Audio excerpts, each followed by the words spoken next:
¿Alguna vez has sentido que tu vida se convirtió en un desierto inesperado?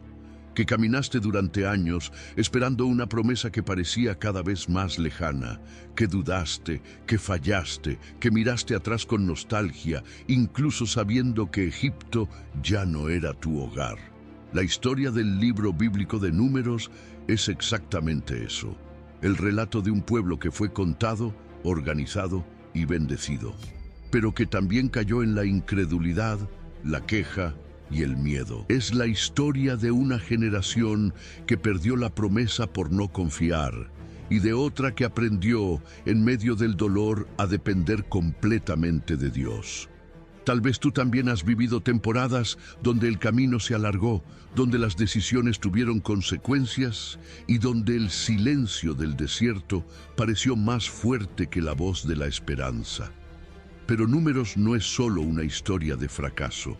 Es la prueba de que Dios no abandona su propósito, que incluso cuando el ser humano falla, Él sigue guiando con su nube, que el desierto no es el final, es el proceso que prepara para la tierra prometida. Y si hoy te sientes en medio de ese proceso, esta historia te recordará algo poderoso. La promesa sigue viva y Dios aún conduce a su pueblo hacia el cumplimiento. Antes de comenzar este viaje por la palabra, quiero invitarte a hacer algo muy importante. Si este tipo de contenido toca tu corazón y te ayuda a entender mejor la Biblia, suscríbete ahora mismo al canal. Con ese simple gesto, estás apoyando este proyecto y permitiendo que más personas descubran estas historias que transforman vidas. Y quiero leerte en los comentarios. Escribe algo como: estoy listo para cruzar mi desierto. Ese comentario no es solo una frase, es una declaración de fe. Y además, cada comentario y cada suscripción ayudan al algoritmo a mostrar este video a más personas que quizás hoy necesitan exactamente este mensaje. Suscríbete, deja tu comentario y comencemos juntos esta historia que puede marcar un antes y un después en tu vida. 1. El primer censo en el desierto, un pueblo contado bajo la promesa. El libro de Números comienza en el desierto del Sinaí, en el segundo año después de la salida de Egipto. No estamos ya en la emoción del cruce del mar, ni en el temblor del monte Sinaí cubierto de fuego. Ahora el pueblo está organizado, el tabernáculo está levantado y la gloria del Señor habita en medio del campamento. Y entonces Dios habla. Desde el tabernáculo de reunión, el Señor llama a Moisés y le da una orden clara: realizar un censo de toda la congregación de los hijos de Israel. Imagina la escena conmigo. El desierto se extiende alrededor, vasto, silencioso, inmenso. Pero en el centro de esa inmensidad hay un campamento vibrante, organizado, lleno de familias, ancianos, niños, hombres que han dejado atrás la esclavitud. Cada tienda representa una historia de liberación, y ahora Dios quiere que sean contados, no por curiosidad, no por orgullo, sino para preparar el futuro. El Señor ordena contar a todos los varones de 20 años arriba, aptos para la guerra. Cada tribu será registrada por sus familias y casas paternas. El censo no es solo un número global, es detallado, personal, específico. Cada nombre importa. Cada hombre representa una herencia que comenzó siglos atrás con Abraham, cuando Dios prometió que su descendencia sería numerosa como las estrellas.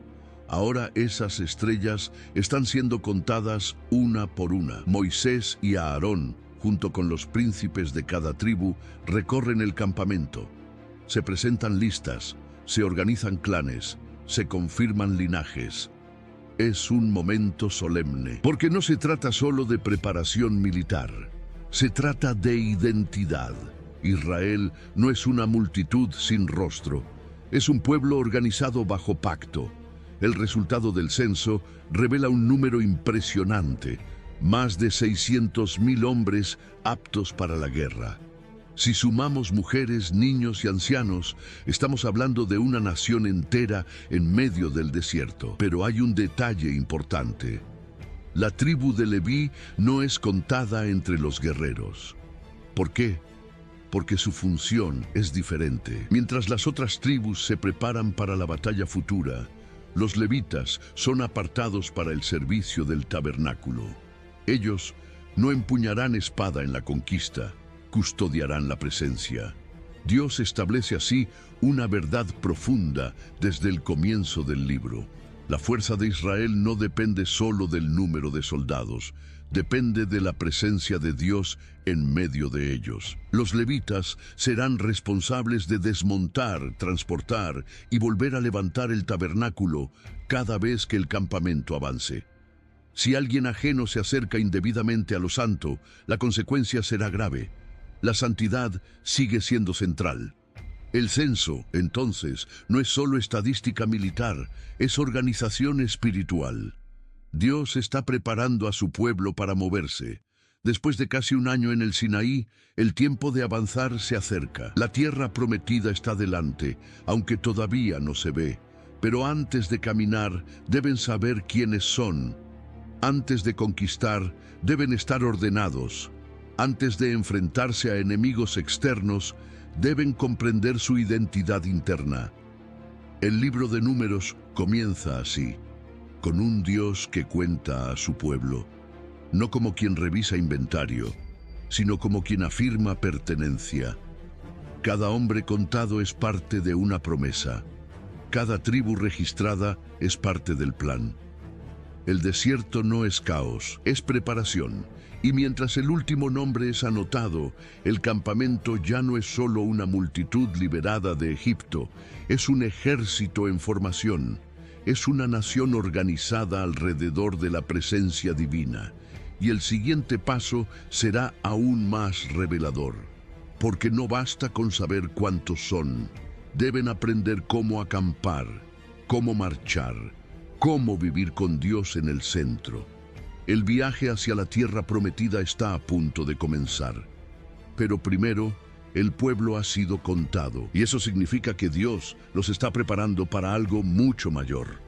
2. El orden del campamento. Dios en el centro de la vida del pueblo. Después del censo, cuando cada tribu ha sido contada y cada familia reconocida, el Señor no deja a Israel en desorden. No basta con saber cuántos son. Ahora deben aprender cómo vivir. Y lo primero que Dios establece es el orden del campamento. Imagina el desierto extendiéndose en todas direcciones. Arena, polvo, viento. Pero en medio de esa vastedad se levanta el tabernáculo, la tienda sagrada donde la gloria de Dios desciende en forma de nube. Ese es el corazón del campamento, no el centro político, no el centro militar, el centro espiritual.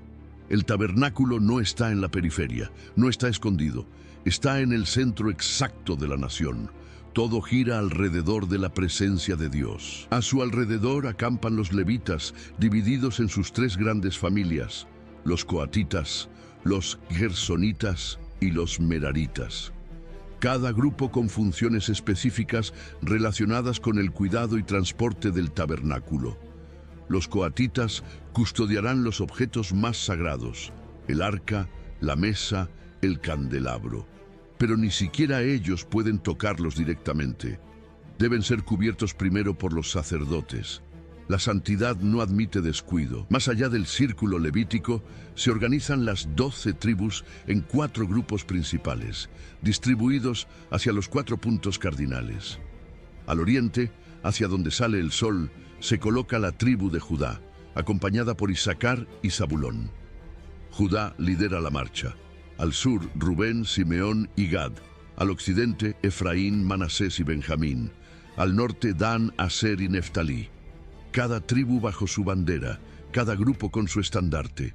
No hay caos, no hay improvisación. El campamento de Israel, visto desde lo alto, revela un orden impresionante. Dios en el centro, el pueblo alrededor. Y aquí hay una enseñanza profunda. Israel no avanza como una masa desorganizada, avanza como un pueblo cuyo eje es la presencia divina. Cuando la nube se posa sobre el tabernáculo, el pueblo descansa. Cuando la nube se levanta, el pueblo se prepara para marchar. No deciden por impulso, no caminan por ansiedad, no avanzan por presión. Se mueven cuando Dios se mueve. Imagínalo. El sonido de las trompetas de plata, fabricadas según la orden del Señor, resonando en el campamento. Es la señal de reunión o de partida. Las tiendas comienzan a desmontarse. Los levitas cubren cuidadosamente los objetos sagrados. Cada tribu se prepara en el orden establecido. Judá parte primero, luego los demás grupos, siguiendo una secuencia precisa. Nada queda al azar. Este orden no es simplemente estratégico, es espiritual. Porque el desierto es peligroso. Hay enemigos, hay incertidumbre, hay hambre y sed. Pero mientras el tabernáculo permanezca en el centro, el pueblo sabe que no está solo. El mensaje es claro: la vida del pueblo depende de mantener a Dios en el centro, no en la periferia, no como recurso de emergencia, sino como fundamento permanente. Este orden también protege la santidad. Nadie puede acercarse imprudentemente al tabernáculo. Los levitas sirven como barrera y mediación. Dios está cerca, pero sigue siendo santo. El campamento organizado revela que la libertad no significa desorden. Después de salir de Egipto, Israel no se convierte en una multitud sin dirección. Se convierte en una nación bajo gobierno divino. Cada tribu tiene su lugar, cada familia tiene su función, cada movimiento depende de la nube. Y mientras el campamento respira bajo este nuevo orden, algo comienza a quedar claro. El viaje hacia la tierra prometida no será solo geográfico, será espiritual. Porque antes de conquistar territorios, Israel debe aprender a vivir correctamente alrededor de la presencia. El orden externo refleja una realidad interna que Dios está formando. Un pueblo disciplinado, un pueblo consciente, un pueblo que entiende que la verdadera seguridad no está en el número de guerreros, sino en quien habita en el centro. Y así, mientras el campamento permanece organizado y listo, el desierto deja de ser simplemente un lugar de tránsito. Se convierte en una escuela. Una escuela donde cada día, cada marcha y cada descanso enseñan una misma lección. Dios debe ocupar el centro. Y cuando eso ocurre, incluso el desierto puede convertirse en el camino hacia la promesa. 3. La purificación del campamento y la consagración voluntaria. Un pueblo llamado a la santidad. Después de establecer el orden del campamento, con el tabernáculo en el centro y las tribus organizadas alrededor, el Señor da un paso más profundo. No basta con estar correctamente posicionados. No basta con marchar cuando la nube se levanta. Ahora Dios habla sobre pureza, porque un pueblo que lleva la presencia divina en medio de su campamento debe aprender a vivir en santidad. El Señor ordena a Moisés que todo aquel que tenga impureza ceremonial, leprosos, quienes tengan flujo o quienes hayan tocado un cadáver, sea puesto fuera del campamento hasta que se purifique. Imagina lo que eso significa emocionalmente. No es una expulsión definitiva, no es un rechazo eterno, es una medida temporal para proteger la santidad colectiva, pero aún así duele. Un padre que debe salir del campamento por un tiempo, una madre que espera su purificación para volver a abrazar a sus hijos dentro del perímetro sagrado. El mensaje es claro: Dios habita en medio del pueblo y su presencia exige reverencia. El campamento no es solo un conjunto de tiendas, es el lugar donde el Santo de Israel mora. Luego el Señor establece principios sobre la restitución en caso de pecado contra el prójimo. Si alguien comete una falta, debe confesarla y devolver lo que ha tomado, añadiendo una quinta parte. No se trata solo de pedir perdón en palabras, se trata de reparar. La justicia en Israel no es abstracta, es concreta. La santidad no es solo espiritual, es práctica. Pero entonces el texto nos lleva a algo aún más profundo: el voto nazareo. Y aquí vemos una dimensión extraordinaria. Cualquier hombre o mujer que lo deseara podía hacer un voto especial de consagración al Señor por un tiempo determinado. No era obligación, era elección. El nazareo debía abstenerse de vino y de cualquier producto de la vid. No debía cortarse el cabello durante el tiempo de su consagración y debía evitar todo contacto con muerte, incluso si se trataba de un familiar cercano. ¿Por qué? Porque el voto representaba separación total para Dios. Era una forma visible de decir: mi vida está apartada para el Señor. Imagina a un nazareo caminando por el campamento con el cabello creciendo como señal de dedicación. No era extravagancia, era símbolo. En medio de una nación entera llamada a la santidad, había personas que voluntariamente deseaban ir más profundo, y eso nos revela algo poderoso. La santidad no es solo mandato, puede ser también anhelo. Dios permite que el corazón humano responda libremente con mayor entrega. Cuando el tiempo del voto terminaba, el nazareo ofrecía sacrificios y su cabello era cortado como señal de culminación. La consagración tenía inicio y fin, pero el impacto espiritual quedaba. Después de hablar de pureza y dedicación, el Señor entrega una de las bendiciones más hermosas de toda la Escritura. Aarón y sus hijos debían bendecir al pueblo diciendo: el Señor te bendiga y te guarde. El Señor haga resplandecer su rostro sobre ti y tenga de ti misericordia. El Señor alce sobre ti su rostro y ponga en ti paz. Detente un momento en esas palabras. No son palabras humanas, son palabras divinas dadas para ser pronunciadas sobre la nación. Después de hablar de disciplina, pureza y separación, Dios habla de protección, favor y paz. La santidad no es frialdad, es cercanía. El mismo Dios que exige pureza promete guardar, iluminar y conceder paz. Y el capítulo concluye con los líderes de las tribus trayendo ofrendas voluntarias para la dedicación del altar. Cada tribu trae exactamente lo mismo: platos de plata, tazones, incienso, animales para sacrificio. 1 por día durante 12 días. La repetición no es redundante, es intencional. Cada tribu participa, cada líder contribuye, nadie queda excluido. Y cuando Moisés entra en el tabernáculo, escucha la voz del Señor hablándole desde encima del propiciatorio, entre los querubines. Ese detalle es impresionante. Mientras afuera el pueblo organiza, purifica y consagra, adentro Dios habla. El libro de Números en este momento nos muestra un equilibrio perfecto. Un pueblo contado, un campamento ordenado, una comunidad purificada, individuos consagrados voluntariamente y una bendición pronunciada sobre todos. El desierto aún es desierto, pero espiritualmente Israel está siendo formado. Porque antes de enfrentar gigantes en Canaán, deben aprender a tratar con impurezas internas. Antes de conquistar ciudades fortificadas, deben aprender a consagrarse. La santidad no es preparación secundaria, es fundamento. Y ahora que el campamento ha sido organizado y purificado, el siguiente paso será inevitable. El viaje continuará y el desierto comenzará a revelar lo que realmente hay en el corazón del pueblo.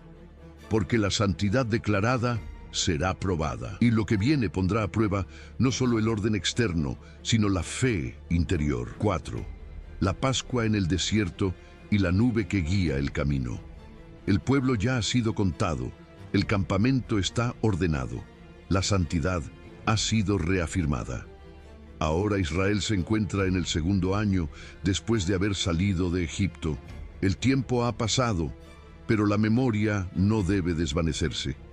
Y entonces el Señor habla nuevamente a Moisés en el desierto del Sinaí. Les ordena celebrar la Pascua. Detente un momento y visualiza la escena. No están en casas con puertas marcadas con sangre como aquella noche en Egipto. No están escondidos mientras el juicio pasa sobre la tierra. Ahora están en el desierto, libres, organizados, pero aún peregrinos. Sin embargo, la Pascua debe celebrarse, porque la liberación no es un recuerdo lejano, es identidad permanente. El pueblo prepara el cordero conforme a todo lo que el Señor había mandado, asado al fuego, comido con panes sin levadura y hierbas amargas. No se altera el mandato, no se adapta la instrucción. La libertad que celebran fue conquistada por obediencia. Pero surge una situación inesperada. Algunos hombres estaban impuros por haber tocado un cadáver y no podían celebrar la Pascua en el tiempo establecido. Se acercan a Moisés con inquietud. No quieren quedar excluidos. No quieren perder la oportunidad de participar. Y Moisés consulta al Señor. La respuesta es misericordiosa y justa. Se establece una segunda oportunidad, un mes después, para quienes estuvieran impuros o de viaje. Dios no elimina la exigencia, pero tampoco excluye al que sinceramente desea participar. La Pascua en el desierto no es solo una ceremonia, es una reafirmación del pacto. Es un recordatorio de que el Dios que los sacó de Egipto sigue caminando con ellos. Y mientras el pueblo celebra, la nube que cubre el tabernáculo continúa siendo la señal visible de la presencia divina. De día, nube; de noche, fuego. Imagina el silencio del desierto cuando cae la oscuridad. Las estrellas brillan sobre el campamento, y en medio de la negrura una columna de fuego arde sobre el tabernáculo. No es una metáfora, es una manifestación real. El texto nos dice que cuando la nube se levantaba, el pueblo levantaba el campamento. Y cuando la nube se detenía, el pueblo se detenía. Podía quedarse un día, podía quedarse 2 días, podía permanecer un mes o incluso un año. No había calendario humano que determinara el movimiento. Era la presencia. Esta dependencia absoluta es profunda. El pueblo no controla el ritmo del viaje, no decide cuándo avanzar por ansiedad ni cuándo quedarse por comodidad. Aprenden a vivir atentos, aprenden a observar, aprenden a esperar. Y mientras esperan o avanzan, algo se forma dentro de ellos: confianza. Pero no una confianza teórica, una confianza diaria. Cada amanecer podría significar partida. Cada noche podría significar permanencia. El desierto no es simplemente geografía, es entrenamiento espiritual. Dios no los lleva directamente a la tierra prometida por el camino más corto. Los conduce a través de un proceso donde deben aprender obediencia constante. El tabernáculo sigue en el centro. La Pascua recuerda el pasado. La nube guía el presente y la promesa sostiene el futuro. El capítulo termina con una declaración sencilla pero poderosa: al mandato del Señor acampaban y al mandato del Señor partían. Esta frase resume la esencia del momento. Israel es un pueblo en movimiento, pero no se mueve por impulso, se mueve por dirección divina. Y aquí comienza algo más profundo, porque una cosa es organizar el campamento en paz. Otra cosa será mantener la fe cuando el viaje se vuelva difícil. La nube aún guía, la presencia aún está, pero pronto el desierto comenzará a revelar lo que realmente hay en el corazón del pueblo. La Pascua ha sido celebrada, la señal está clara, el viaje continúa. Y lo que viene pondrá a prueba no solo su organización, sino su confianza. Antes de continuar, quiero hacer una pausa muy breve y hablar directamente contigo. Verifica ahora mismo si ya estás suscrito al canal. A veces creemos que lo estamos, pero el botón aún aparece en rojo. Si todavía no lo has hecho, suscríbete en este momento. Es un gesto pequeño, pero tiene un impacto enorme. Y si esta historia está tocando tu corazón, compártela. Envíala a un amigo, a un familiar, a alguien que esté pasando por su propio desierto. Cuando te suscribes y compartes, no solo apoyas el canal, estás ayudando a que este mensaje llegue a más personas que quizás hoy necesitan esperanza, dirección y fe. Sigamos adelante, porque lo que viene puede transformar tu manera de ver tu propio camino. 5. El fuego en Tabera y el clamor por carne. Cuando la queja revela el corazón. La nube se levanta. Después de casi un año en el monte Sinaí, el campamento comienza a moverse. Las trompetas de plata suenan. Judá parte primero, seguido por las demás tribus en el orden establecido. El tabernáculo es desmontado con reverencia por los levitas. Israel avanza hacia el desierto de Parán. Todo parece estar en orden. Todo parece alineado con la voluntad divina, pero el desierto no solo revela obediencia, también revela el corazón. El texto dice que el pueblo comenzó a quejarse en oídos del Señor. No especifica claramente el motivo inicial. No habla de hambre en ese momento, no habla de sed, simplemente dice que se quejaron. Y esa queja no fue un susurro inocente. Fue una actitud interior que comenzó a extenderse como fuego oculto. Y entonces el fuego se manifestó visiblemente. El Señor escuchó y su ira se encendió. Fuego del Señor ardió en los extremos del campamento. Imagina el pánico, el humo elevándose, las familias corriendo, los gritos en la periferia del campamento. La murmuración que parecía pequeña ahora tiene consecuencias visibles. El pueblo clama a Moisés. Moisés clama al Señor, y el fuego se apaga. El lugar recibe el nombre de Tabera, que significa ardiente. El mensaje es claro. El descontento no es trivial ante Dios, pero la historia no termina ahí. Poco después, el texto menciona a la multitud extranjera que estaba entre ellos, y cómo comenzaron a sentir un deseo intenso. Y entonces Israel, otra vez, comienza a llorar. ¿Quién nos dará carne para comer? Recuerdan el pescado de Egipto, los pepinos, los melones, los puerros, las cebollas, los ajos. Es impresionante. Recuerdan la comida, pero no mencionan los látigos. No recuerdan la esclavitud. No hablan del clamor bajo la opresión. El corazón humano tiene esa tendencia, idealizar el pasado cuando el presente se vuelve incómodo.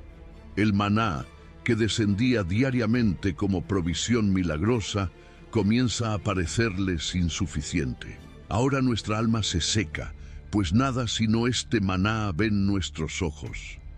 Este maná revela desprecio. El mismo alimento que caía del cielo ahora es visto como monotonía. Y aquí se abre una escena profundamente humana. Moisés escucha el llanto del pueblo, familia por familia, cada uno a la puerta de su tienda.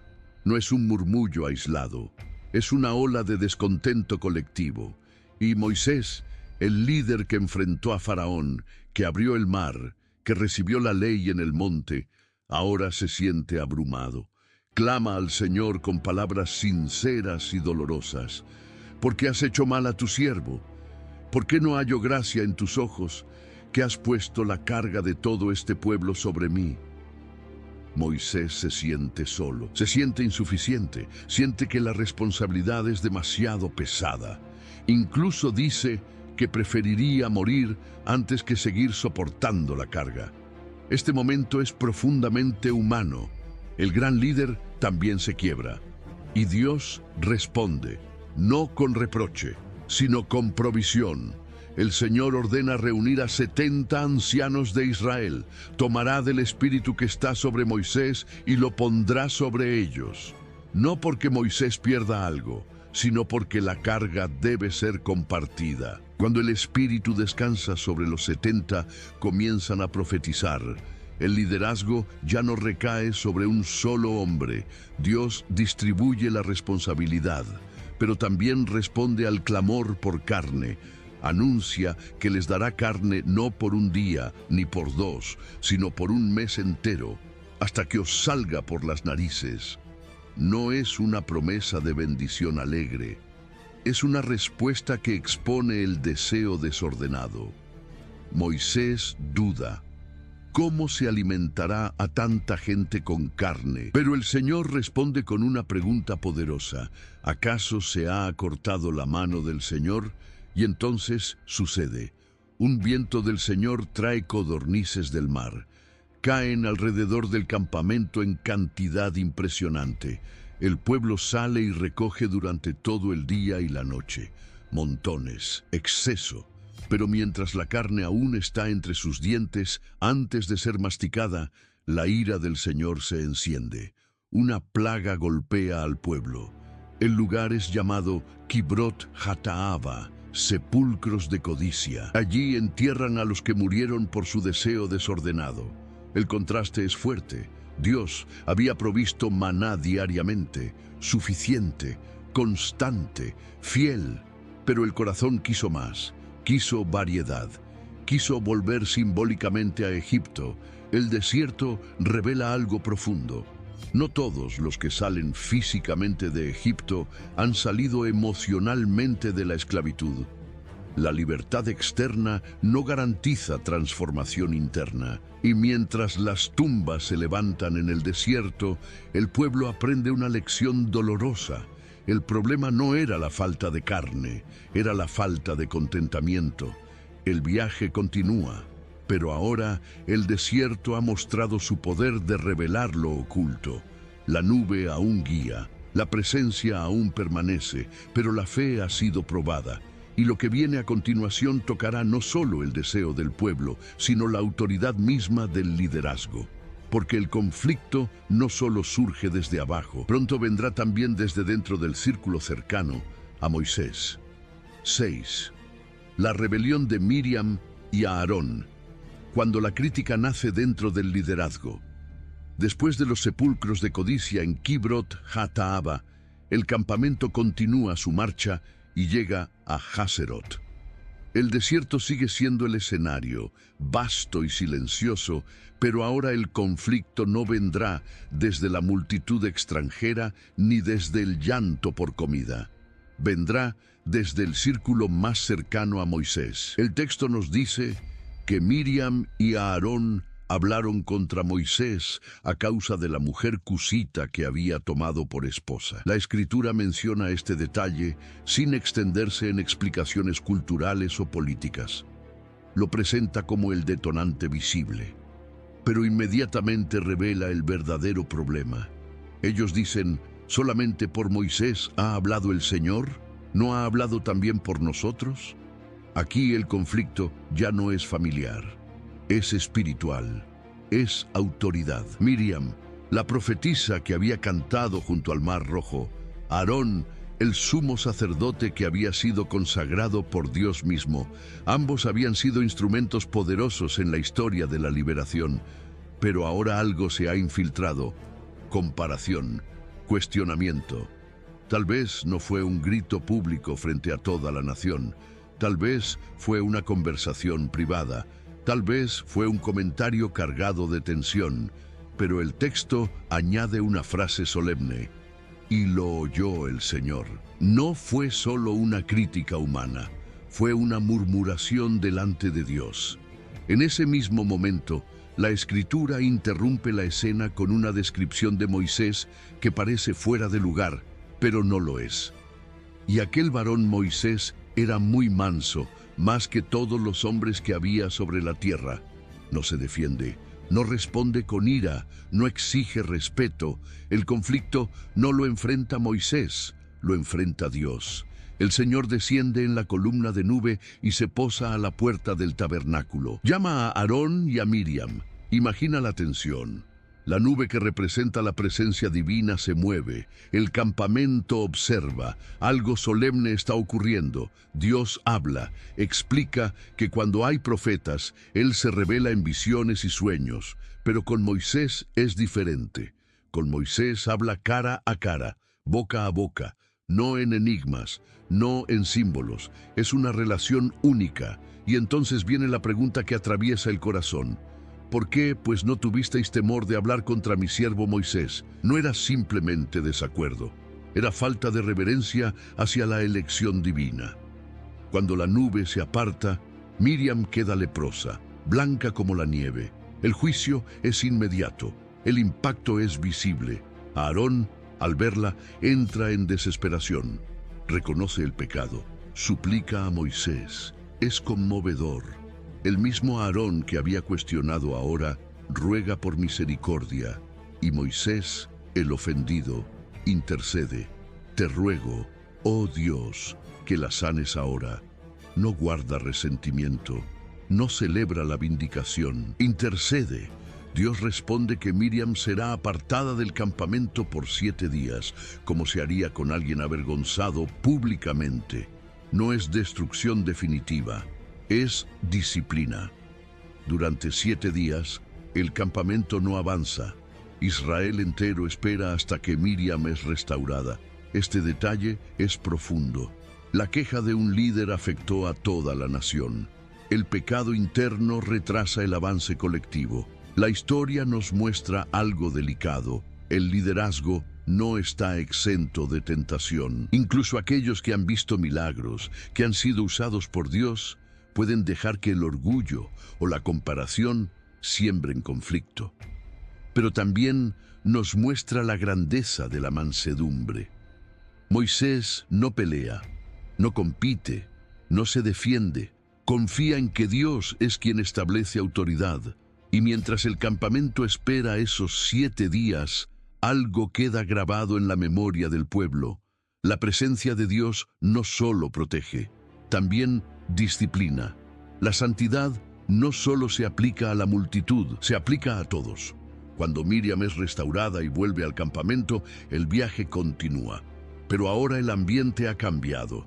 El desierto sigue allí, la nube sigue guiando. Pero las tensiones internas han sido expuestas, la autoridad ha sido afirmada, la mansedumbre ha sido revelada, y el pueblo avanza hacia el desierto de Parán. Allí, el siguiente desafío no será una crítica interna, será una decisión colectiva, una decisión que definirá el destino de toda una generación, porque pronto, al llegar a las fronteras de la tierra prometida, la fe será puesta a prueba como nunca antes, y el informe que regresará de esa tierra cambiará el curso de la historia. 7. Los 12 espías y el informe que dividió a toda una generación. El campamento ha avanzado desde Haserot hasta el desierto de Parán. Las tensiones internas han sido confrontadas. La autoridad ha sido afirmada. La nube sigue guiando. Y ahora, por primera vez, Israel está realmente cerca de la tierra prometida. Cades Barnea se convierte en el punto de decisión. Imagina ese momento. Décadas antes, Abraham caminó por esa tierra como extranjero.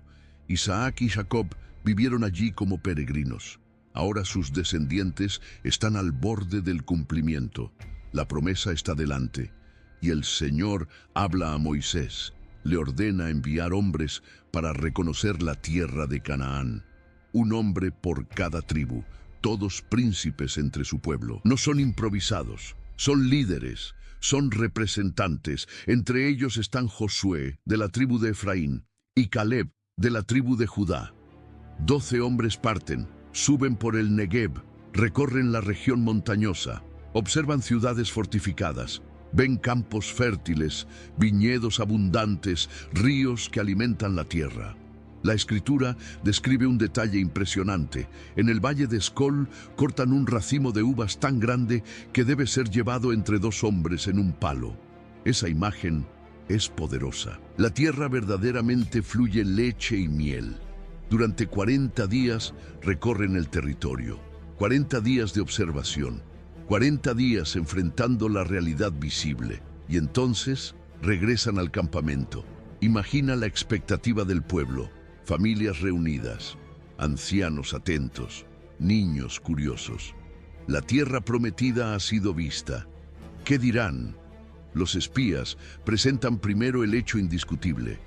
La tierra a la cual nos enviaste ciertamente fluye leche y miel, y este es el fruto de ella. La evidencia está frente a todos, pero luego viene la palabra que cambia el tono. Mas, ese más introduce el miedo.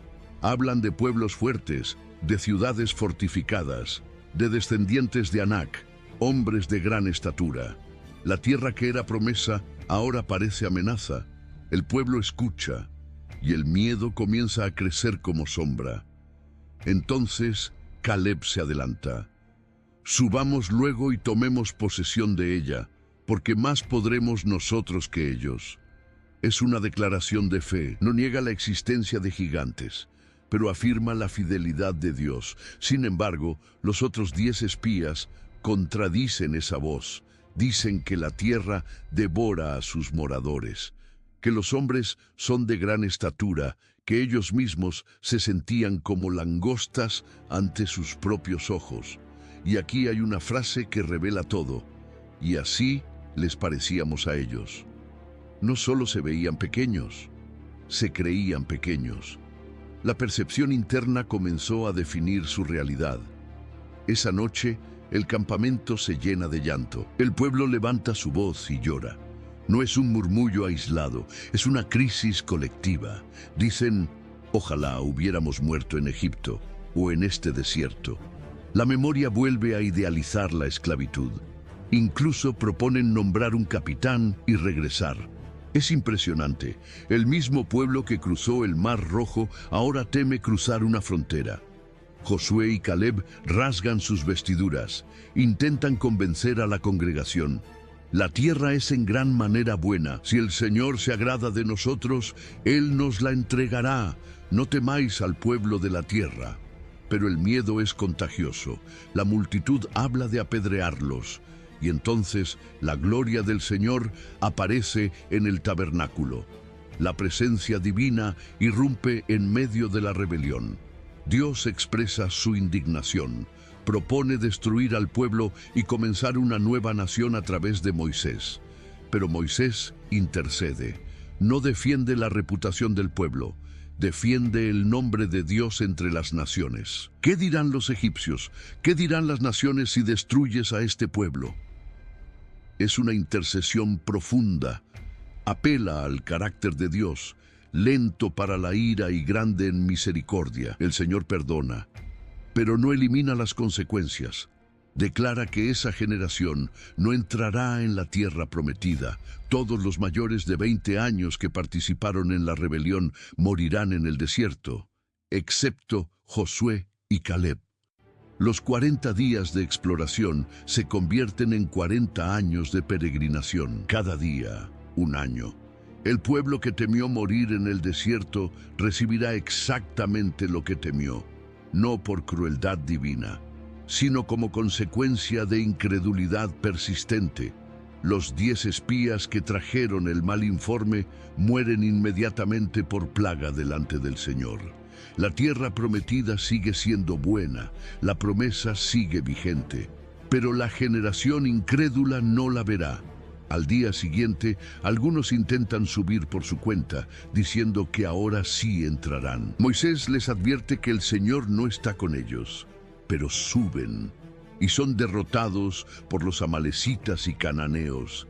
Este detalle es crucial. No basta con intentar corregir la desobediencia sin la dirección divina. La obediencia tardía y sin respaldo de Dios no produce victoria. Así termina este momento decisivo. La frontera estaba cerca, la tierra era buena, la promesa era real, pero el miedo venció a la fe. El desierto, que había sido escuela, ahora se convierte en sentencia para una generación. Y mientras el pueblo comienza a comprender que caminará 40 años bajo el sol abrasador, algo queda claro. El mayor enemigo no eran los gigantes, era la incredulidad. La historia continúa. Pero ahora no avanzan hacia la conquista inmediata, avanzan hacia un largo proceso de espera. Una generación debe morir, otra debe formarse, y el desierto se convertirá en el escenario donde Dios purificará a su pueblo antes de permitirle entrar en la tierra prometida. 8. La sentencia del desierto. 40 años bajo el peso de la incredulidad. La noche del llanto en Cades Barnea no fue una noche común. Fue una noche que cambió el destino de toda una generación. El pueblo había escuchado el informe, había visto el fruto, había oído las palabras de Josué y Caleb, pero eligió creer al miedo antes que a la promesa. Y ahora, después de la intercesión de Moisés, el Señor pronuncia su sentencia. Imagina el silencio en el campamento cuando Moisés comunica la decisión divina. No es un grito de ira descontrolada, es un anuncio solemne. Conforme al número de los días que reconocisteis la tierra, 40 días, llevaréis vuestras iniquidades 40 años. 40 días de exploración, 40 años de peregrinación. Cada día de incredulidad se convierte en un año de espera.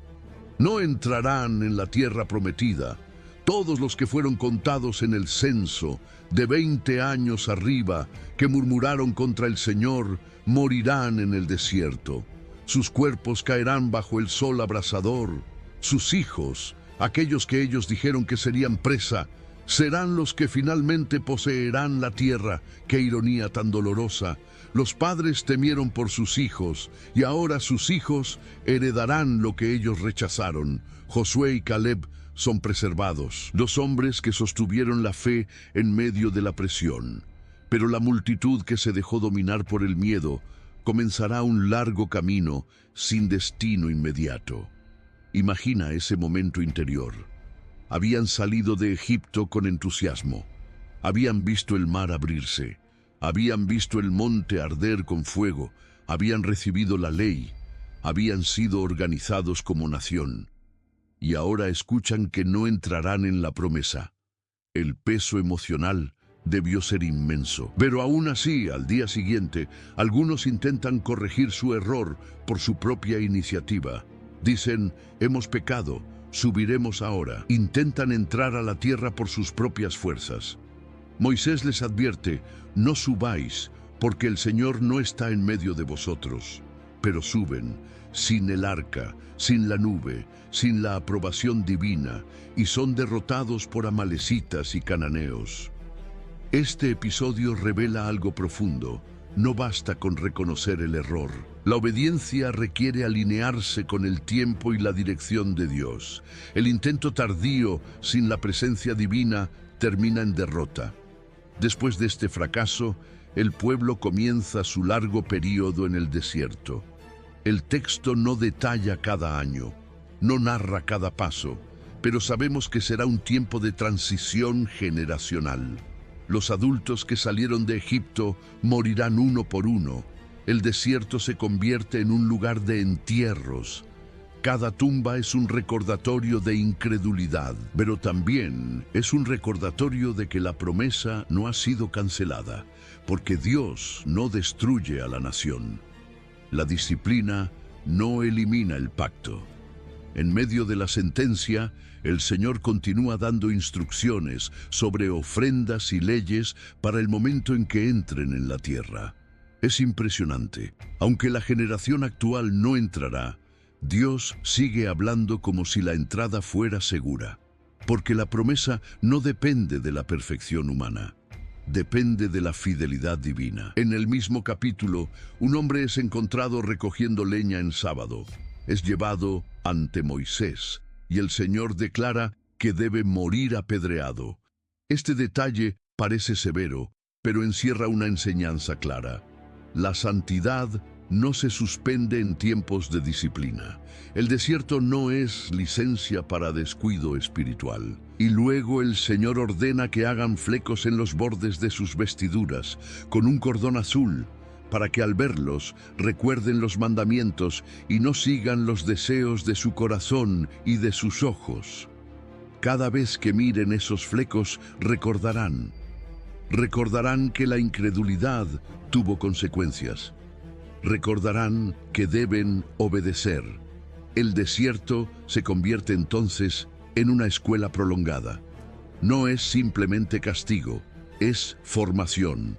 Los niños crecerán escuchando las historias de Egipto y del Mar Rojo. Crecerán viendo el maná caer cada mañana. Crecerán aprendiendo que la tierra prometida existe, aunque aún no la han pisado. Y mientras los años pasan, la generación antigua disminuye. El pueblo sigue moviéndose bajo la nube. La presencia no los abandona. Dios sigue proveyendo, sigue guiando, sigue hablando. Pero ahora el enfoque ya no está en la generación que salió con miedo. está en la generación que crecerá con memoria. El desierto se convierte en transición. Una generación muere, otra se prepara, y lo que viene no será solo lucha externa, será confrontación interna contra la rebelión abierta. Porque aunque la sentencia ha sido pronunciada, aún hay corazones que no aceptan la autoridad divina. Y pronto, una rebelión aún más directa desafiará el liderazgo establecido por Dios.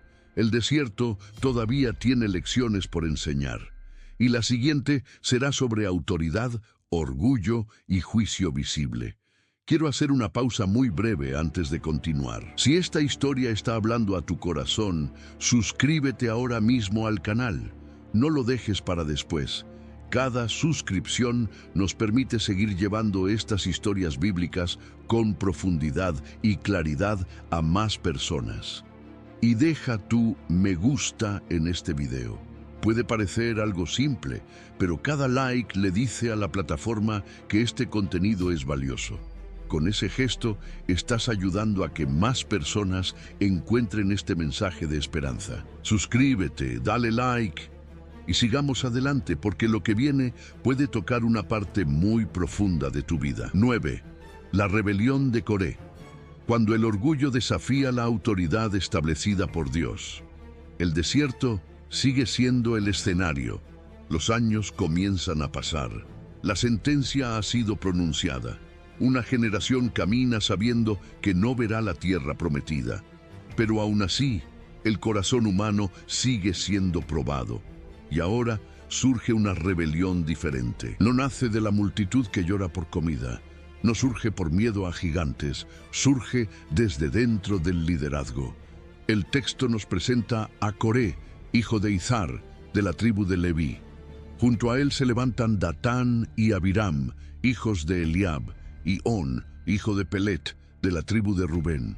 Además, 250 príncipes de la congregación, hombres de renombre, se unen a ellos.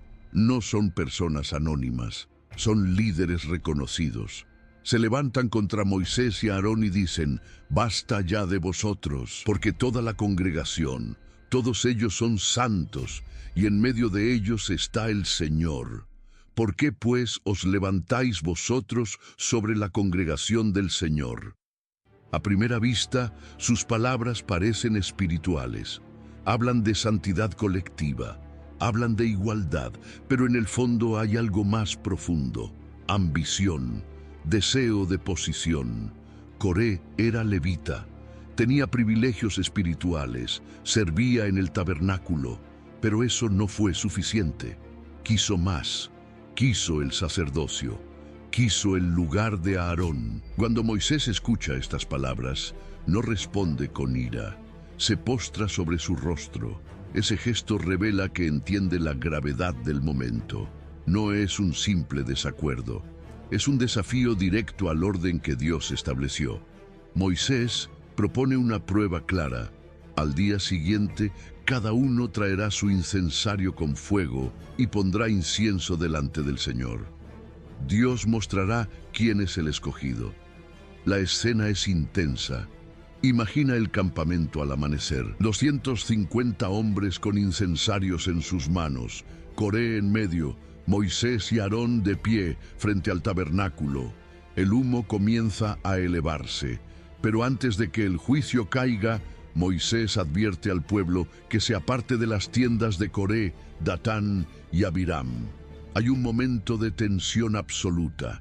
El pueblo observa, las familias se retiran, las tiendas quedan expuestas, y entonces Moisés declara que si aquellos hombres mueren de manera natural, no ha sido enviado por el Señor. Pero si ocurre algo nuevo, si la tierra abre su boca y los traga, entonces sabrán que han menospreciado al Señor. Apenas termina de hablar, la tierra se abre. Imagínalo. El suelo que parecía firme comienza a quebrarse. Las tiendas se inclinan. Coré, Datán, Abiram y sus familias caen vivos al Seol. La tierra se cierra sobre ellos. El campamento tiembla. Pero no termina ahí. Fuego sale del Señor y consume a los 250 hombres que ofrecían incienso. La escena es estremecedora, no es una metáfora, es un juicio visible. La rebelión contra la autoridad divina tiene consecuencias inmediatas. Los incensarios de bronce son recogidos y convertidos en láminas para cubrir el altar, como recordatorio permanente de que solo los descendientes de Aarón pueden ofrecer incienso delante del Señor. La historia debería haber terminado ahí, pero al día siguiente el pueblo murmura nuevamente: vosotros habéis dado muerte al pueblo del Señor. El corazón humano, incluso después de ver la tierra abrirse, puede resistirse a aceptar la disciplina. Entonces la gloria del Señor aparece otra vez. Una plaga comienza a extenderse por el campamento. Moisés ordena a Aarón que tome un incensario y corra en medio de la congregación para hacer expiación. Imagina esa escena. Aarón, ya anciano, corre con el incensario encendido. El humo del incienso sube, se coloca entre los muertos y los vivos, y la plaga se detiene. Es una imagen poderosa. El sacerdote literalmente se interpone entre la muerte y la vida. 14.700 personas mueren por la plaga, además de los que murieron en la rebelión de Coré. El campamento queda marcado por el temor. La autoridad divina ha sido afirmada con claridad absoluta. El mensaje es innegable. El liderazgo en Israel no es producto de ambición humana, es elección divina, y el orgullo que busca ocupar lugares no asignados conduce a destrucción. Pero incluso en medio del juicio vemos misericordia. Aarón intercede, la plaga se detiene. El sacerdote permanece de pie entre la muerte y la vida. El desierto sigue siendo escuela. Ahora el pueblo ha aprendido que la incredulidad trae años de espera, que el orgullo trae juicio, que la autoridad no se toma, se recibe. Y sin embargo, aunque la rebelión visible ha sido sofocada, el corazón del pueblo aún necesita una confirmación más clara sobre quién ha sido verdaderamente escogido por Dios. Porque el temor momentáneo no siempre transforma profundamente. Y en el siguiente episodio, el Señor confirmará de manera milagrosa la elección del sacerdocio. Una vara florecerá en medio de la sequedad, y esa señal será imposible de ignorar. 10. La vara que florece, la confirmación divina del sacerdocio. Después de la rebelión de Coré y del juicio que estremeció el campamento, el temor se instaló en el corazón del pueblo. Habían visto la tierra abrirse, habían visto fuego descender, habían visto la plaga detenerse cuando Aarón se colocó entre los vivos y los muertos. Pero el miedo no siempre trae claridad duradera. El pueblo comenzó a decir: «He aquí nosotros morimos, perecemos, todos nosotros perecemos. Cualquiera que se acerque al tabernáculo del Señor morirá». Había confusión, había temor, había inseguridad sobre quién realmente tenía derecho a acercarse al lugar santo, y entonces el Señor decide dar una señal definitiva. Ordena a Moisés que tome una vara por cada casa paterna de las tribus de Israel, 12 varas en total, una por cada príncipe. En cada vara debía escribirse el nombre del líder correspondiente. Y sobre la vara de la tribu de Leví debía escribirse el nombre de Aarón. Imagina esa escena: 12 varas de madera seca, bastones comunes, símbolos de autoridad tribal. Cada una representa a una familia, una identidad, un liderazgo. Moisés las coloca delante del Señor en el tabernáculo del testimonio. No hay manipulación, no hay espectáculo humano, solo espera. El Señor declara que la vara del hombre que Él escoja florecerá. Así hará cesar las murmuraciones contra Moisés y Aarón. La noche cae sobre el campamento, silencio en el desierto. 12 varas descansan en la presencia divina. Al día siguiente, Moisés entra en el tabernáculo, y allí ocurre lo inesperado. La vara de Aarón, de la casa de Leví, no solo había florecido, había echado brotes, había producido flores y había dado almendras. No es un simple brote, es vida completa. Fruto visible.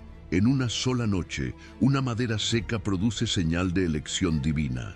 Imagina la reacción cuando Moisés presenta las varas ante el pueblo. Cada líder reconoce la suya, intacta, seca, sin cambio. Y en medio de ellas, la vara de Aarón transformada. El mensaje es inconfundible. La autoridad sacerdotal no fue tomada, fue otorgada. No fue producto de ambición, fue elección divina. El Señor ordena que la vara de Aarón sea colocada delante del testimonio, como señal permanente contra los rebeldes. Será un recordatorio constante. Cada vez que alguien cuestione el orden establecido, esa vara hablará en silencio. Una vara seca que floreció en la presencia de Dios. El pueblo, al ver esto, exclama con temor. Temen acercarse, temen morir. Pero Dios no desea paralizar con miedo, desea establecer claridad. En los capítulos siguientes, el Señor define con precisión las responsabilidades de los sacerdotes y levitas. Explica los deberes, los límites y las ofrendas que sostendrán el ministerio. El sacerdocio no es privilegio vacío, es responsabilidad.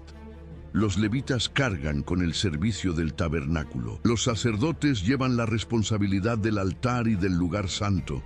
La santidad sigue siendo central, pero ahora hay certeza.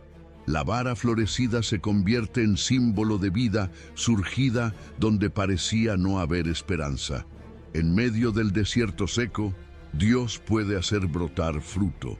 En medio de la crisis de autoridad, Dios puede traer claridad. El pueblo ha aprendido algo fundamental. La rebeldía destruye, la elección divina permanece. Y la vida verdadera no surge del orgullo humano, sino de la presencia de Dios. Mientras el campamento sigue avanzando, una generación sigue muriendo lentamente bajo la sentencia pronunciada años atrás. Pero también una nueva generación está creciendo. Jóvenes que han visto la vara florecida, que han escuchado las historias del Mar Rojo, que han observado el maná caer cada mañana. Ellos heredarán la promesa. Pero antes de entrar en la tierra, el desierto aún traerá nuevas pruebas, porque la incredulidad puede reaparecer, la sed puede volver, y aún el propio Moisés enfrentará un momento decisivo que cambiará su destino. La vara florecida ha confirmado la elección, pero el camino hacia la tierra prometida aún no ha terminado. El desierto todavía tiene lecciones profundas por enseñar. 11. La muerte de Miriam y el agua de la roca, cuando incluso el líder es probado. Los años han pasado. El desierto ha visto crecer a una nueva generación. Los niños que escucharon la sentencia en Cades ahora son jóvenes adultos. Muchos de los que salieron de Egipto han muerto. Las tumbas dispersas en la arena son testigos silenciosos de una generación que no creyó. Y el pueblo regresa a Cades, el lugar donde todo cambió décadas atrás. Allí ocurre algo profundamente significativo. Miriam muere, la hermana que vigiló la canasta de Moisés en el Nilo, la mujer que cantó al borde del Mar Rojo, la profetisa que una vez habló contra su hermano y fue restaurada. Su muerte marca el fin de una etapa. El texto lo dice con sobriedad. Y murió allí Miriam, y fue sepultada allí. No hay largas descripciones, pero el peso emocional es real. La generación antigua está desapareciendo, y apenas ocurre su muerte, surge nuevamente un problema conocido. No hay agua. El pueblo se reúne contra Moisés y Aarón. La queja resuena como eco del pasado. Ojalá hubiéramos muerto cuando perecieron nuestros hermanos delante del Señor. Acusan a Moisés de haberlos traído al desierto para morir. Recuerdan Egipto nuevamente. Olvidan los años de provisión diaria. Olvidan la nube. Olvidan el maná. La sed vuelve a revelar el corazón. Moisés y Aarón se apartan de la congregación y se postran ante la puerta del tabernáculo. La gloria del Señor aparece. Dios habla con claridad. Habla a la roca delante de sus ojos y ella dará su agua. Es una instrucción específica. No es la primera vez que el agua sale de una roca. Años atrás, en Refidim, Moisés había golpeado la roca bajo la orden de Dios. Pero ahora la instrucción es distinta. Habla. Moisés toma la vara de delante del Señor como le fue mandado. Reúne a la congregación frente a la roca, pero algo ha cambiado en su interior. Quizás el cansancio de años de liderazgo, quizás el peso acumulado de rebeliones constantes, quizás la presión emocional del momento. Y entonces pronuncia palabras que revelan tensión. Oíd ahora, rebeldes, ¿os hemos de hacer salir aguas de esta roca? Golpea la roca 2 veces con su vara. El agua sale en abundancia. El pueblo bebe. El ganado también. La necesidad es suplida. Pero algo ha ocurrido en el plano espiritual. El Señor habla a Moisés y a Aarón. Por cuanto no creísteis en mí, para santificarme delante de los hijos de Israel, no meteréis esta congregación en la tierra que les he dado. El golpe a la roca no fue simplemente un gesto físico. Fue una desobediencia. Dios había dicho que hablara. Moisés golpeó. Además, sus palabras atribuyeron el milagro a sí mismo y a Aarón. ¿Os hemos de hacer salir aguas? En ese momento, el líder que había intercedido tantas veces por el pueblo falló en representar correctamente la santidad de Dios, y la consecuencia es solemne. Moisés no entrará en la tierra prometida. Es una de las escenas más impactantes del libro. El hombre que enfrentó a Faraón, el hombre que extendió su vara sobre el mar, el hombre que habló con Dios cara a cara, no cruzará el Jordán. El lugar recibe el nombre de Meriba, que significa contienda, porque allí los hijos de Israel contendieron con el Señor, y allí Él se santificó en ellos. La historia es profunda. Dios es justo. No hace acepción de personas. La responsabilidad es mayor cuando la posición es mayor. El desierto no solo prueba al pueblo, prueba al líder. Miriam ha muerto. Aarón pronto enfrentará su propio final. Y Moisés ahora camina sabiendo que no verá la culminación de la promesa. Sin embargo, el viaje continúa. Desde Cades envían mensajeros al rey de Edom para pedir paso pacífico por su territorio. Recuerdan que son hermanos descendientes de Esaú, pero Edom se niega y sale contra ellos con ejército fuerte. Israel se desvía, no pelea, sigue el camino alterno. El desierto sigue siendo maestro. La generación nueva observa, aprende que la desobediencia tiene consecuencias incluso para los grandes. Aprende que la santidad de Dios no se negocia. Aprende que el liderazgo requiere obediencia exacta. Y mientras avanzan por el monte Hor, un momento aún más doloroso se aproxima. Porque Aarón, el sumo sacerdote, también está cerca de su final. El liderazgo original que salió de Egipto está desapareciendo. Una era está terminando. Y el desierto está preparando el escenario para una transición definitiva. 12. La muerte de Aarón y la serpiente de bronce. Disciplina, intercesión y fe en medio del desierto. Después del episodio en Meriba, donde Moisés golpeó la roca y recibió la sentencia de no entrar en la tierra prometida, el campamento continúa su marcha. El rey de Edom ha negado el paso. Israel ha tenido que desviarse rodeando el territorio en lugar de atravesarlo. El camino se hace más largo. El desierto vuelve a extenderse como una prueba constante. Y entonces el Señor habla a Moisés y a Aarón en el monte Hor, cerca de la frontera de Edom. El mensaje es claro y solemne. Aarón será reunido a su pueblo. No entrará en la tierra que el Señor ha dado a los hijos de Israel, por cuanto se rebelaron contra su palabra en las aguas de Meriba. Es el momento del fin para el primer sumo sacerdote de Israel. Imagina la escena. Moisés, Aarón y Eleazar, el hijo de Aarón, suben al monte Hor delante de toda la congregación. No es un acto oculto, es público. El pueblo observa desde abajo cómo tres figuras ascienden lentamente por la ladera. El anciano Aarón, que había llevado las vestiduras sagradas, que había entrado en el lugar santísimo, que había corrido con el incensario para detener la plaga, ahora sube sabiendo que su tiempo ha terminado. En la cima del monte, Moisés le quita las vestiduras sacerdotales. No hay palabras registradas, pero el acto es profundamente simbólico. La autoridad pasa. Las vestiduras son colocadas sobre Eleazar. El sacerdocio continúa. El hombre muere. La función permanece. Aarón muere allí en la cima del monte, y cuando Moisés y Eleazar descienden sin él, el pueblo entiende. 30 días lloran por Aarón, 30 días de duelo por el hombre que fue portavoz ante Faraón, que estuvo junto a Moisés desde el principio. Una era termina oficialmente. La generación que salió de Egipto está desapareciendo. Pero el viaje no se detiene. Después del duelo, el pueblo continúa su marcha. El rey cananeo de Arad oye que Israel se acerca y ataca, tomando algunos cautivos. Israel clama al Señor y promete destruir esas ciudades si Dios les entrega la victoria. El Señor escucha. Israel vence.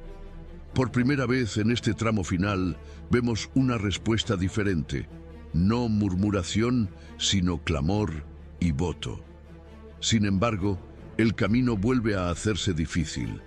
Debido a que deben rodear la tierra de Edom, el trayecto se alarga. El texto dice que el alma del pueblo se desanimó por el camino. El desánimo abre la puerta a la queja. Hablan contra Dios y contra Moisés. ¿Por qué nos hiciste subir de Egipto para que muramos en este desierto? Pues no hay pan ni agua, y nuestra alma tiene fastidio de este pan tan liviano. El maná vuelve a ser despreciado. La provisión constante se vuelve motivo de queja. Y entonces el Señor envía serpientes ardientes entre el pueblo. Las serpientes muerden. Muchos mueren. Imagina el pánico. Gritos en las tiendas, personas cayendo envenenadas. El desierto, que ya era árido, se convierte en escenario de juicio visible. Pero esta vez, el pueblo reacciona con algo diferente. Vienen a Moisés y dicen: hemos pecado por haber hablado contra el Señor y contra ti. Reconocen el error, piden intercesión.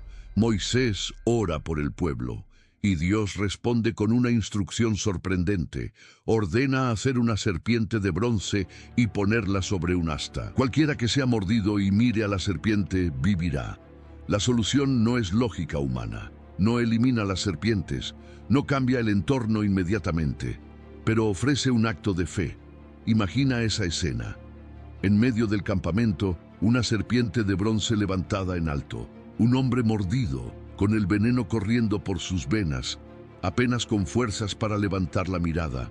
Pero mira, y vive.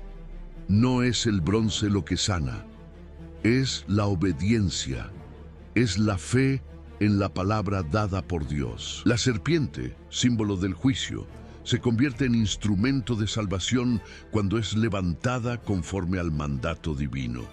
Este episodio revela algo profundo. El pecado trae consecuencia, pero Dios siempre provee un camino de restauración. La salvación no viene por esfuerzo humano, viene por confiar en la instrucción divina. El pueblo continúa su marcha después de esto, pasando por varios lugares, hasta llegar a las regiones al este del Jordán. Las derrotas iniciales se transforman en victorias contra Sejón, rey amorreo, y contra Og, rey de Basán. Israel comienza a experimentar la conquista. La nueva generación empieza a probar la victoria. El desierto ya no es solo escenario de disciplina, comienza a ser preludio de conquista. La muerte de Aarón ha marcado el fin de una etapa. La serpiente de bronce ha enseñado una lección sobre fe. Y ahora el pueblo se acerca cada vez más a la frontera definitiva. Pero antes de cruzar hacia la tierra prometida, surgirán amenazas externas inesperadas. reyes, que no los enfrentarán solo con espada, sino con intento de maldición espiritual. Y en esa etapa final del viaje, el enemigo intentará atacar no con armas visibles, sino con palabras. Pero incluso allí, la fidelidad de Dios volverá a manifestarse. Antes de seguir con esta historia, quiero pedirte algo muy importante. Si este mensaje está tocando tu corazón, compártelo ahora mismo. Puede haber alguien en tu familia, entre tus amigos, o incluso alguien que ni imaginas, que necesita escuchar exactamente lo que estamos hablando hoy. Deja tu me gusta en el video. Ese pequeño gesto ayuda muchísimo a que más personas puedan encontrar este contenido. Y no olvides suscribirte al canal y activar las notificaciones. Así no te perderás ninguna de las próximas historias que pueden fortalecer tu fe y darte claridad en medio de tus propios desiertos. Comparte, dale like, suscríbete y activa la campana, porque juntos podemos hacer que este mensaje llegue mucho más lejos. 13. Balaam y las bendiciones inesperadas. Cuando Dios transforma la maldición en promesa. El pueblo de Israel ha avanzado hasta las llanuras de Moab, al otro lado del Jordán, frente a Jericó. El desierto ha sido largo, la generación incrédula ha desaparecido casi por completo. Nuevos rostros llenan el campamento, nuevas fuerzas, nuevas expectativas. Las victorias contra Sehón, rey de los amorreos, y contra Og, rey de Basán, han cambiado la percepción de las naciones vecinas. Ya no ven a Israel como un pueblo errante, sino como una amenaza real. Entre esas naciones está Moab. Balac, hijo de Zippor, rey de Moab, observa desde la distancia. Ve el campamento de Israel extendido como un mar de tiendas blancas. Sabe lo que han hecho a los amorreos. Sabe que su ejército no puede enfrentarlos directamente. El miedo lo impulsa a buscar otra estrategia. Si no puede derrotarlos con espada, intentará derrotarlos con palabras. Envía mensajeros a Balaam, hijo de Beor, un adivino conocido en la región. Balaam tenía reputación. Se decía que a quien él bendecía era bendecido, y a quien maldecía era maldecido. Balac ofrece recompensa, promete honor, quiere que Balaam venga y maldiga a Israel. Imagina ese momento. Desde el punto de vista humano, Israel no sabe lo que está ocurriendo. No escuchan las conversaciones, no ven los mensajeros cruzar las montañas, pero Dios sí. Y cuando los mensajeros llegan a Balaam, él consulta al Señor. Dios le dice claramente: no vayas con ellos, ni maldigas al pueblo, porque bendito es. La respuesta es directa, pero Balac no se rinde. Envía más príncipes, más honorables, con mayores promesas de recompensa. La tentación aumenta. Balaam vuelve a consultar a Dios. Esta vez, el Señor permite que vaya, pero con una condición: solo hablará lo que Dios le diga. Balaam se levanta temprano y ensilla su asna. Pero en el camino ocurre algo extraordinario. El ángel del Señor se coloca en el camino con espada desenvainada. Balaam no lo ve. La asna sí. El animal se aparta del camino. Balaam la golpea. El ángel vuelve a aparecer en un sendero estrecho entre viñas. La asna se aprieta contra la pared, lastimando el pie de Balaam. Él vuelve a golpearla. Una tercera vez, en un lugar sin espacio para desviarse, la asna se echa bajo Balaam. Él se enfurece, y entonces ocurre algo imposible. El Señor abre la boca de la asna. El animal habla. ¿Qué te he hecho, que me has azotado estas 3 veces? La escena es impactante. Un hombre que pretende hablar en nombre de poderes espirituales no reconoce la presencia del ángel. Un animal, sí. Dios abre los ojos de Balaam. Ve al ángel con espada desenvainada. Entiende que estuvo a punto de morir. El ángel le permite continuar, pero reitera la condición: solo dirás lo que yo te diga. Balaam llega a Moab. Balac lo recibe con expectativa. Construyen altares, ofrecen sacrificios. Desde lo alto de los montes, Balaam observa el campamento de Israel extendido en orden. y cuando abre su boca para maldecir, el Espíritu de Dios viene sobre él. En lugar de maldición, pronuncia bendición. ¿Cómo maldeciré al que Dios no maldijo? Balac se frustra, lo lleva a otro lugar, pensando que la perspectiva cambiará la palabra, pero nuevamente Balaam bendice, declara que Dios no es hombre para mentir, ni hijo de hombre para arrepentirse. Habla de un pueblo que habita confiado, separado entre las naciones. Balac insiste una tercera vez, más altares, más sacrificios, pero esta vez Balaam ya no busca encantamientos. Ve el campamento organizado por tribus, y el Espíritu de Dios viene sobre él con fuerza. Pronuncia una de las declaraciones más hermosas. Cuán hermosas son tus tiendas, oh Jacob, tus habitaciones, oh Israel. Desde la mirada del enemigo, Israel es hermoso. Desde la mirada humana interna, el pueblo muchas veces dudó, murmuró, falló. Pero desde la perspectiva divina sigue siendo pueblo bendecido. Balaam incluso pronuncia una profecía futura. Lo veré, mas no ahora. Lo miraré, mas no de cerca. Saldrá estrella de Jacob, o palabras que apuntan a un futuro más allá de ese momento. Balac, frustrado, despide a Balaam. No pudo maldecir lo que Dios había bendecido. Este episodio revela una verdad profunda.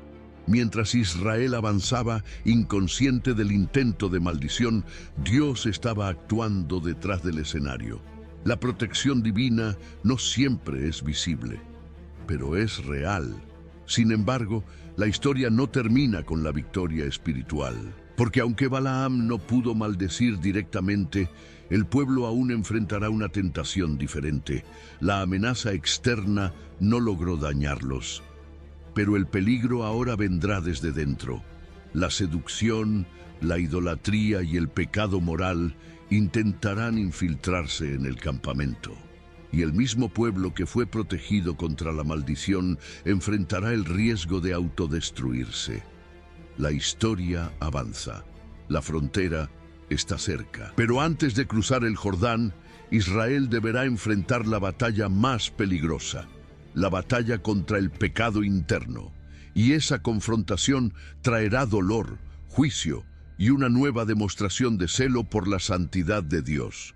14. Baal Peor y el celo de Finés, cuando la seducción espiritual hiere al pueblo desde dentro. Después de las bendiciones pronunciadas por Balaam, el campamento de Israel permanece en las llanuras de Moab frente al Jordán. La amenaza de la maldición externa ha sido neutralizada. Dios transformó cada intento en bendición, pero el enemigo cambia de estrategia. Si no puede derrotarlos desde fuera, intentará corromperlos desde dentro. El pueblo comienza a relacionarse con las hijas de Moab. Al principio, tal vez fueron encuentros aparentemente inofensivos, conversaciones, invitaciones, curiosidad cultural, pero pronto esas relaciones conducen a algo más profundo. Las mujeres moabitas invitan al pueblo a los sacrificios de sus dioses. Israel participa, comen, se inclinan ante Baal Peor.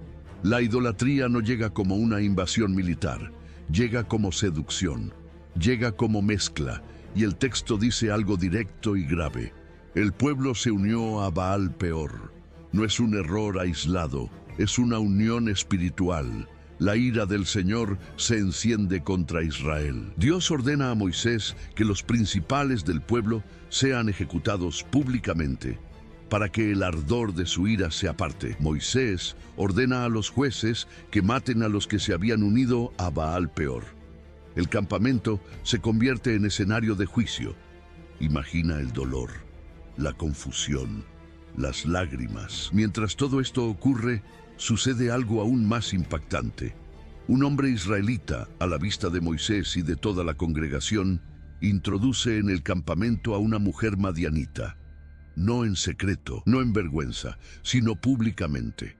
En el mismo momento en que el pueblo está llorando a la puerta del tabernáculo, el acto es desafío abierto, es desprecio por la santidad, es provocación en medio del juicio. Y entonces se levanta Finehés, hijo de Eleazar, hijo de Aarón. Recuerda el linaje, nieto del sumo sacerdote, hombre joven, pero marcado por el sacerdocio. Toma una lanza, sigue al hombre israelita hasta la tienda y atraviesa a ambos con una sola acción. El acto es directo, radical, y la plaga que había comenzado se detiene. 24.000 personas habían muerto. El juicio fue severo, pero el celo de Finehés detuvo la destrucción total. Dios habla entonces a Moisés. Declara que Finehés apartó su ira porque tuvo celo con el celo del Señor, y establece con él un pacto de paz, un pacto de sacerdocio perpetuo. El mensaje es claro: la santidad de Dios no puede convivir con la idolatría.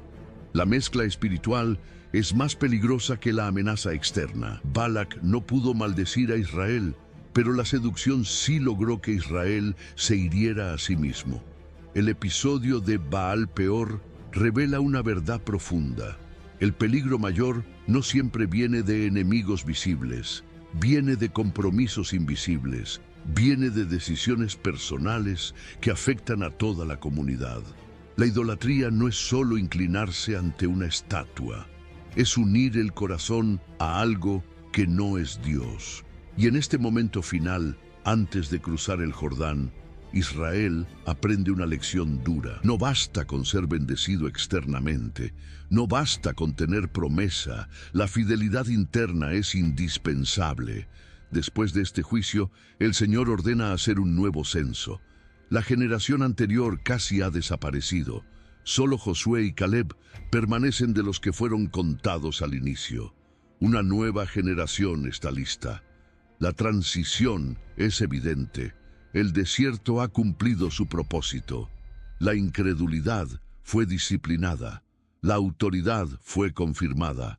La idolatría fue confrontada. Ahora, frente al Jordán, el pueblo está más cerca que nunca de la tierra prometida. Pero antes de entrar, deberán organizar la herencia, definir límites, establecer líderes. Porque el libro de Números no termina con desorden. Termina con preparación para la posesión. La promesa está delante, el desierto queda atrás y la nueva generación está a punto de cruzar hacia el cumplimiento. 15. El segundo censo, la sucesión de Josué y la preparación final para entrar en la promesa. Después del juicio en Baal Peor y del pacto de paz otorgado a Finehés, el campamento de Israel permanece en las llanuras de Moab, junto al Jordán, frente a Jericó. El río está delante, la tierra prometida se extiende al otro lado. El desierto ha sido largo, la generación incrédula casi ha desaparecido por completo. Ahora el Señor ordena algo que ya habíamos visto al inicio del libro, un nuevo censo. Pero este censo no es como el primero. El primero fue realizado en el segundo año después de salir de Egipto.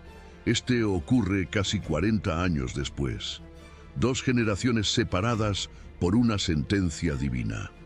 Moisés y Eleazar, el hijo de Aarón, cuentan nuevamente a los varones de 20 años arriba, aptos para la guerra, tribu por tribu, familia por familia, nombre por nombre. El resultado es revelador. Ninguno de los que fueron contados en el primer censo permanece, excepto Josué y Caleb. La palabra del Señor se ha cumplido. La generación que dudó murió en el desierto, pero el pueblo no fue aniquilado. La nación permanece, la promesa sigue en pie. Este nuevo censo no solo organiza al ejército, también prepara la distribución de la tierra. La herencia será repartida por suertes, según el número de cada tribu. La tierra no será conquistada al azar, será asignada con orden. Incluso en el momento previo a la conquista, Dios ya habla de herencia, como si el resultado fuera seguro. En medio de este proceso surge una situación inesperada. Las hijas de Zelofehad, de la tribu de Manasés, se presentan ante Moisés, Eleazar y los príncipes. Su padre murió en el desierto, pero no dejó hijos varones. Ellas preguntan: ¿Por qué será quitado el nombre de nuestro padre de entre su familia por no haber tenido hijo? Danos heredad entre los hermanos de nuestro padre. Es un momento significativo.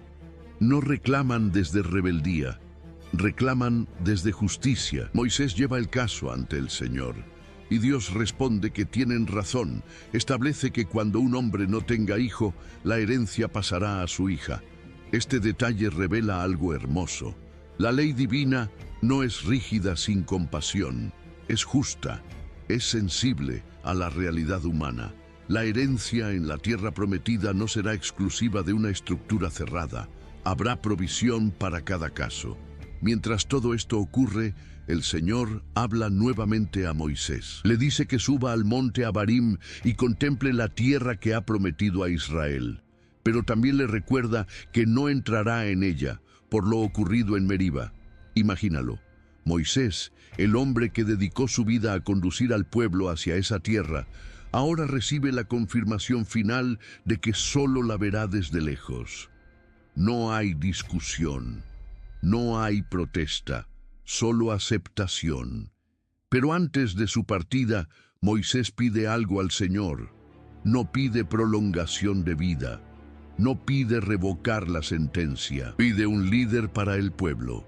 Ponga el Señor un varón sobre la congregación, para que la congregación del Señor no sea como ovejas sin pastor. Es una petición profundamente pastoral. Moisés piensa en el futuro del pueblo. El Señor responde con claridad. Josué, hijo de Nun, hombre en quien hay espíritu, será el sucesor. Moisés impone sus manos sobre él delante de toda la congregación. Le da autoridad, le transfiere liderazgo. No todo, pero parte de su dignidad. La transición es pública. La nación sabe quién los guiará. La generación que creció en el desierto ahora tiene un líder que también caminó esos 40 años. El libro continúa con instrucciones detalladas sobre ofrendas diarias, sacrificios en las fiestas, votos y límites territoriales. Cada detalle parece administrativo, pero no lo es. Es preparación, es organización, es anticipación. Las fronteras de la tierra son definidas. Las ciudades de refugio son establecidas para proteger al inocente. Las tribus de Rubén, Gad y la media tribu de Manasés piden establecerse al este del Jordán, pero se comprometen a cruzar armados para ayudar en la conquista. Nada queda sin estructura, nada queda sin orden. El libro de Números, que comenzó con un pueblo contado en el desierto, termina con un pueblo organizado para poseer la tierra. Comenzó con incredulidad, terminó con preparación, comenzó con una generación que dudó, termina con una generación lista. El Jordán está delante, la nube aún guía. Moisés ha visto la tierra desde lejos. Josué está listo para liderar. El desierto ha cumplido su propósito, ha purificado, ha disciplinado, ha enseñado, y ahora la promesa está al alcance. El libro de Números no es solo una historia de viajes, es la historia de un proceso, un pueblo contado, probado, corregido y finalmente preparado. La tierra prometida espera, y el siguiente paso ya no será caminar en círculos en la arena, será cruzar el río hacia el cumplimiento definitivo. Y así llegamos al final de la historia del libro bíblico de Números. Un libro que no habla solo de cifras, sino de corazones probados en el desierto. Quizá mientras escuchabas esta historia, te viste reflejado en esas caminatas largas, en esas decisiones impulsivas, en esas quejas nacidas del cansancio, porque todos, en algún momento, hemos sentido que la promesa tarda, que el camino duele, que nuestras propias fallas nos alejan del destino que soñamos. Números nos muestra una verdad que confronta, pero también consuela. Sí, la incredulidad tiene consecuencias. Sí, el desierto puede extenderse por nuestras decisiones, pero también es cierto que Dios no cancela su propósito. Él corrige, forma, disciplina y vuelve a contar a su pueblo. Vuelve a organizarlo, vuelve a prepararlo. El desierto no fue el final para Israel, fue el proceso que los llevó a la promesa. Y si hoy sientes que estás en medio de tu propio desierto, recuerda esto. El mismo Dios que guió con la nube y sostuvo con el maná, sigue siendo fiel. La promesa no ha muerto. Solo está esperando el momento en que tu corazón esté listo para cruzar el Jordán. Hemos llegado al final de esta historia y ahora quiero escucharte a ti. Cuéntame en los comentarios qué fue lo que más tocó tu corazón. ¿Qué parte te hizo reflexionar? ¿Qué enseñanza te llevas para tu vida hoy? Tu comentario no es solo una opinión. Cuando escribes, ayudas a que este video llegue a más personas que también necesitan este mensaje. El algoritmo entiende que el contenido genera conversación y lo muestra a más corazones. Y si todavía no lo hiciste, dale me gusta al video y suscríbete al canal.